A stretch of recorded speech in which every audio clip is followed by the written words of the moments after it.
Hi friends, நம்ம இன்றைக்கி என்ன பார்க்க போகிறோம்னா GitHubல வந்து நம்ம எப்படி ஒரு கம்ப்ளீட் ப்ராஜெக்டை வந்து உள்ளே புஷ் பண்ண போகிறோம்னு பார்க்குறோம். அதுக்கு என்ன யூஸ் பண்ணுறோன்னா கிட்டுங்கிற ஒரு வெர்ஷன் கண்ட்ரோல் சிஸ்டம் தான் யூஸ் பண்ணுறோம். ஏன் வெர்ஷன் கண்ட்ரோல் சிஸ்டம்னு சொல்கிறோன்னா, இப்போ அதுக்கு ஏன் அப்படி சொல்கிறாங்கன்னா, எக்ஸாம்பிள் இப்போ வாட்ஸ்அப் எடுத்துக்கோங்க. அந்த வாட்ஸ்அப்பில் வந்து இப்போ கரண்ட் ஃபீச்சர் இருக்குது, அதான் கரண்ட் வெர்ஷன். அதோட நெக்ஸ்ட் வெர்ஷன் விட்றாங்க. நெக்ஸ்ட் வெர்ஷன் போகும்போது அது ஏதாவது பக் இருக்குன்னா டக்குன்னு அவங்க வந்து பழைய வெர்ஷனுக்கே திரும்பணும்னா மறுபடியும் கோடை சேஞ்ச் பண்ணிக்கலாம் இருக்க மாட்டாங்க. அது ரொம்ப கஷ்டம். எங்கெங்கே சேஞ்ச் பண்ணாங்க அதெல்லாம் பார்த்து சேஞ்ச் பண்ண கஷ்டம். ஸோ ஈஸியாக நம்ம ரோல் பேக் பழைய வெர்ஷனுக்கு பழைய கோடு ஆல்ரெடி கிட்ஹப்லேயே இருக்கும், ரோல் பேக் பண்ணிக்கலாம். ரோல் பேக் பண்ணி அந்த கோடை மறுபடியும் நம்ம எடுத்துக்கலாம். ஸோ இதனால தான் நம்ம அதை வெர்ஷன் கண்ட்ரோல் சிஸ்டம்னு சொல்கிறோம். ஸோ அது இல்லாமல் கிட்ஹப் வந்து வேறு என்னத்துக்கு யூஸ் பண்ணுவாங்கன்னா, பிரான்ச்னு ஒரு ஃபீச்சர் இருக்குது. அதை நான் உங்களுக்கு கோட் பண்ணுற போது உங்களுக்கு சொல்கிறேன். ஸோ வாங்க இப்போ வந்து ஸ்டெப்ஸு இது பண்ணணும்னா புஷ் பண்ணணும். ஒரு ஸ்டெப்ஸ் ஃபாலோ பண்ணணும். ஃபஸ்ட்டு ரெப்பாசிட்டி கிட்ஹப்பில் வந்து நியூ ரெப்பாசிட்டி கொடுத்துக்கோங்க. ஓப்பன் ஆனோடனே இங்கே வந்து சும்மா PROJECT ப்ராஜெக்ட் டெமோ சும்மா நேம் கொடுத்துட்டேன்.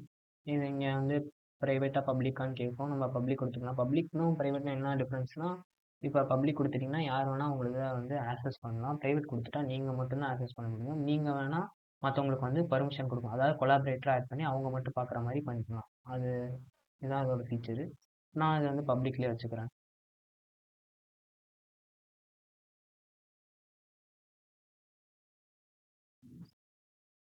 க்ரியேட் கொடுத்துட்டேன். ஸோ இது வந்து ஃபாலோயிங் ஸ்டெப்ஸ் காமிக்கும். புதுசாக க்ரியேட் பண்ணோன்னா ஃபஸ்ட்டு வந்து ரீட்மி ஃபைல், எக்கோ ரீட்மி ஃபைல்னா இது நம்ம புதுசாக க்ரியேட் பண்ணுங்களா, இந்த கமெண்ட்ஸை ஃபாலோ பண்ணிக்கோங்க. எக்ஸிஸ்டிங்காக நீங்கள் ஆல்ரெடி வச்சுக்கிங்கன்னா இந்த கமெண்ட்ஸை ஃபாலோ பண்ணிக்கோங்க. புதுசாக க்ரியேட் பண்ணிக்கோங்க. Echo add. So echo add அந்த ஃபைல் ஃபைல் நேம் வந்து ரீட்மி. ஸோ இங்கே ஆல்ரெடி இருக்குன்னா உங்களுக்கு கன்ஃபியூஸ் ஆகும், டெலிட் பண்ணி ரீட்மி.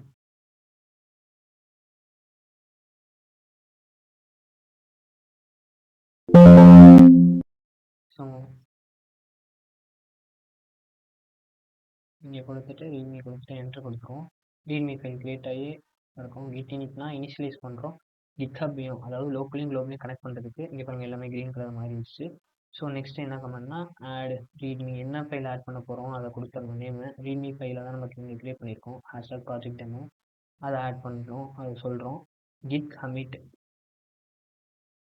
கமிட் எதுக்கு யூஸ் பண்ணுறோன்னா, ஒவ்வொரு தடவை நீங்கள் சேஞ்சஸ் பண்ணிட்டு கமிட் பண்ணுறபோது உள்ளே புஷ் பண்ணுறபோது என்ன சேஞ்சஸ் பண்ணியிருக்கீங்கன்னு அந்த கமெண்ட்ஸ்லாம் நீங்கள் வந்து இந்த கிட் கமிட்டில் கொடுத்துட்டிங்கன்னா, இப்போ வேறு யாரும் இதை யூஸ் பண்ணுறாங்கன்னா நீங்கள் என்னென்ன சேஞ்சஸ் பண்ணியிருக்கீங்கன்னு அவங்களுக்கும் தெரியும். ஒரு ஹிண்ட் மாதிரி கொடுத்துருந்தீங்கன்னா அதை பார்த்து அவங்க தெரிஞ்சுப்பாங்க, ஈஸியாக புரிஞ்சுப்பாங்க. அதுக்காக இதை கொடுக்குறது. கொடுத்த மாதிரி ஸ்டேஜிங் ஏரியாவுக்கு இப்போ மூவ் ஆகிடும். மூவ் ஆனோடனே பிரான்ச் நான் உங்களுக்கு சொல்கிறேன்னு சொன்னேன்ல, இந்த பிரான்ச் எப்போவுமே மெயின் பிரான்ச் தான் இருக்கும். இப்போ வந்து நம்ம ப்ராஜெக்டை வந்து ஒர்க் பண்ணுறபோது எப்படியும் உங்கள் கம்பெனியில் வந்து வெப்சைட் டெவலப் பண்ணுறீங்கன்னா ஃப்ரண்ட் எண்டில் ஒருத்தர் பண்ணுவார், பேக் எண்ட் ஒருத்தர் பண்ணுவார். ஸோ 2 பேரும் தனித்தனி பிரான்ச்சில் ஒர்க் பண்ணுவாங்க. ஒவ்வொருத்தரும் கம்ப்ளீட் பண்ண மெயின் பிரான்ச்சில் வந்து மர்ஜ் பண்ணிகிட்டே வருவாங்க. என்னென்ன சேஞ்சஸ் பண்ணாங்களோ மர்ஜ் பண்ணிகிட்டே வருவாங்க. அதனால பேரலாக ஒர்க் நடந்துக்கிட்டே இருக்கும். ஸோ ஈஸியாக வந்து ஒர்க்கை கம்ப்ளீட் பண்ணலாம். ஸோ அதுக்கு தான் பிரான்ச் யூஸ் பண்ணுறாங்க.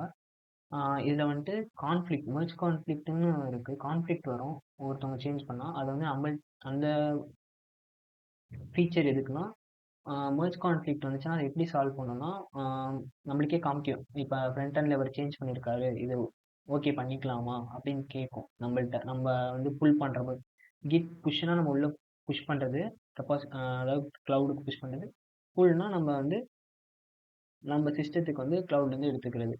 ஃபெட்ச்னு ஒரு கீவேர்டு இருக்கோ, அதுவும் நான் பின்னாடி வர டுட்டோரியலில் வந்து அதில் எல்லாத்தையும் ஃபுல்லாக எக்ஸ்பிளைன் பண்ணுறேன். இப்போதைக்கு ரொம்ப குழப்பிக்கணும். இப்போ நம்ம வந்து ப்ராஜெக்ட் வந்து எப்படி கிட்ஹப்பில் புஷ் பண்ணுறது மட்டும் பார்ப்போம். ஸோ அந்த கமெண்ட் கொடுத்துட்டோம். அடுத்தது git remote add origin. So இந்த கமாண்ட் எதுக்குன்னா, இந்த ப்ராஜெக்ட் டெமோங்கிற ரெப்பாசிட்டரி தான் நம்மளுக்கு தெரியல, தான் அதோட லிங்க்கு. ஸோ இப்போ வந்துட்டு கிட் புஷ்னா நான் சொன்னேன்ல, கிட் லோக்கல்லேருந்து குளோபலில் வந்து அதாவது கிட்ஹப்லேருந்து புஷ் பண்ணுறதுக்கு வந்து இந்த கமெண்ட் ஸ்டேஜிங்கில் இருக்க எல்லாமே வந்து டக்குன்னு அங்கே வந்துடும். ஸோ இப்போ போயிட்டு நம்ம வெப்சைட்டை வந்து ரெஃப்ரெஷ் பண்ணி பார்ப்போம்.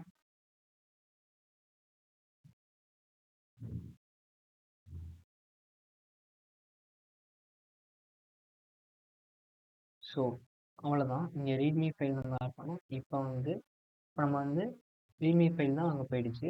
இப்போ வந்து நம்ம இந்த மொத்தத்தையும் வந்து அங்கே கொண்டு போகணும். இப்போ ப்ராஜெக்டை கொண்டு போகணும். இங்கே நம்ம ஸ்டார்டிங்கில் என்ன சொன்னோம்னா ரீட்மி ஃபைல் வந்து இப்போ மொத்தத்தையும் நம்ம அங்கே கொண்டு போகணும். அதுக்கு வந்து அதே தான் git add டாட் கொடுத்தோம்னா எல்லாமே வந்து ஆட் ஆகிடும். எல்லா ஃபைலும் டாட்டுங்கிறதுக்கு என்ன மீனிங்னா கரண்ட் ரெபாசிட்டரியில் எல்லாத்தையும் ஆட் பண்ணுறது. git கமிட் நான் சொன்னேன் இல்லை ஒரு தடவை என்னென்ன சேஞ்ச் பண்ணோம் அந்த மெசேஜை கொடுத்துட்டே வரணும். சேஞ்சஸ்ன்னு நான் மெசேஜ் கொடுப்பேன். ஸோ எல்லாமே வந்து பார்த்தீங்களா மாறிடுச்சு கமிட் கொடுத்தோன்னே. எல்லாமே ஸ்டேஜிங் ஏரியாவில் இருக்குது. இப்போ நம்ம க்ளவுடுக்கு புஷ் பண்ணோம். git push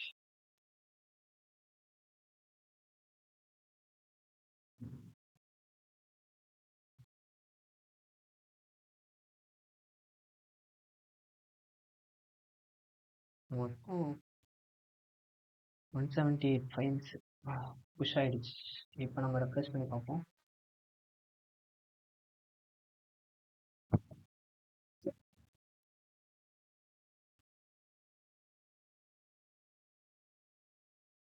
ஸோ பார்த்தீங்களா நம்மளுக்கு வந்துடுச்சு எல்லா ஃபைலும். இப்போ நம்ம ப்ராஜெக்டோட ஃபைல்ஸ் எல்லாமே வந்துடுச்சு. ரீட்மி ஸ்டார்டிங்கில் ஆட் பண்ணோம்ல ப்ராஜெக்ட் டெமோ, அதான் இங்கே வந்து நம்மளுக்கு இருக்குது. ஸோ இதில் வந்து நிறைய ஃபீச்சர்ஸ் இருக்குது. கிட்டப் வந்து நீங்கள் வந்து கற்றுக்கிட்டிங்கன்னா உங்களுக்கு பெரிய ஆப்பர்ச்சுனிட்டி. எல்லா கம்பெனிலையும் இப்போ தான் கேட்குறாங்க.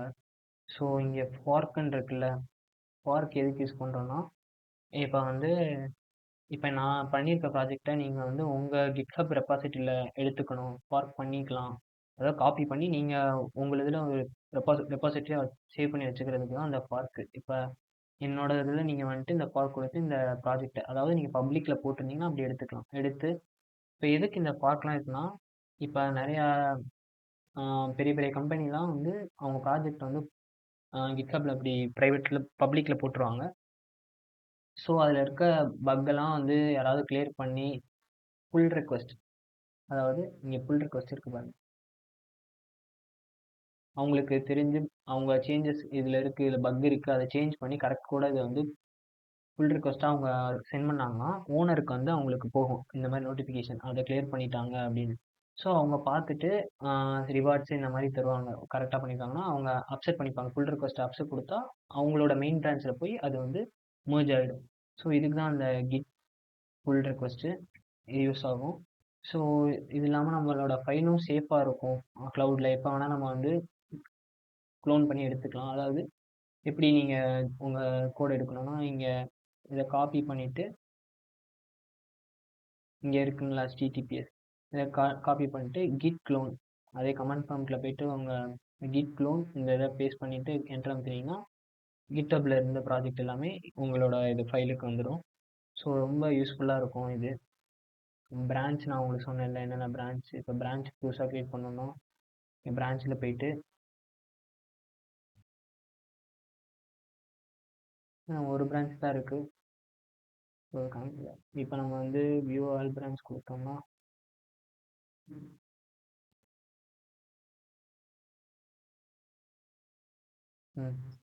இங்கே பிரான்ச்சஸ் எத்தனை பிரான்ச்சஸ் நான் சொன்னதில்ல ஃப்ரண்ட் அண்ட் பேக் அண்ட் எத்தனை பிரான்ச் வேணால் க்ரியேட் பண்ணிக்கலாம். எல்லாத்துலேயும் சேம் கோட் இருக்கும். தேவையானது வந்து மெயின் பிரான்ச்சில் வந்து புஷ் பண்ணிடுவாங்க.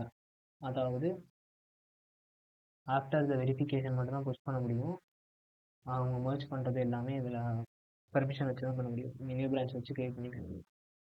ஸோ அவ்வளோதான், இதான் கிட்ஹப்பு. இதில் வந்து இன்னும் கமெண்ட்லாம் இருக்குது. கிட் புல்லு, கிட் ஃபெச்சு, அதெல்லாம் வந்து ஃபியூச்சரில் வந்து வீடியோ பண்ணி போடுறேன். ஸோ அவ்வளோதான் ஃப்ரெண்ட்ஸ். வீடியோ பிடிச்சிருந்தா சப்ஸ்கிரைப் பண்ணுங்கள். வேறு எதுவும் டுட்டோரியல் வேணும்னா கமெண்ட்டில் சொல்லுங்கள், நான் பண்ணி வேணால் வீடியோ மேக் பண்ணி போடுறேன். பாய்.